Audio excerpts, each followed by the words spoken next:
तर आज ना मला हे आंबे पहिलं पिकायला घालायचे होते, कारण मी रात्रीच गावाकडून आलेले होते. गावाकडून दिलेले हे आंबे होते आणि ते मला पिकायला ठेवायचे होते. त्याच्यामुळे मी सगळं कामं झाल्यानंतर म्हटलं चला हे काम राहिले पहिलं हे करून घेऊया, नाहीतर आंबे सगळे खराब होतील.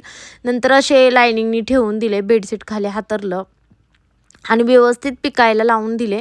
आणि मग त्याच्यावर ना असं नीटकं झाकून ठेवायचं, मगच ते आंबे पिकतात. तर स्वच्छ असं बेडशीट आहे ना व्यवस्थित कॉटनचं झाकून ठेवलं आणि मग ह्याला ऊब लागते ना, म्हणून असे झाकून ठेवायचं, म्हणजे ते आंबे पिकतात.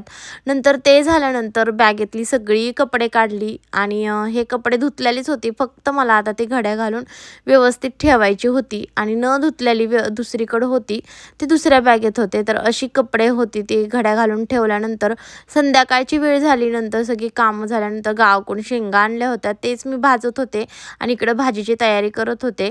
तर मी आज जी शेवग्याची भाजी आहे ती करणार होती. तर शेंगदाणे घेतले, लसूण टाकला, कोथिंबीर टाकली, जिरं टाकलं थोडंसं आणि त्याच्यामध्ये हळद आणि तिखट टाकायचं आहे, आपलं काळं तिखट.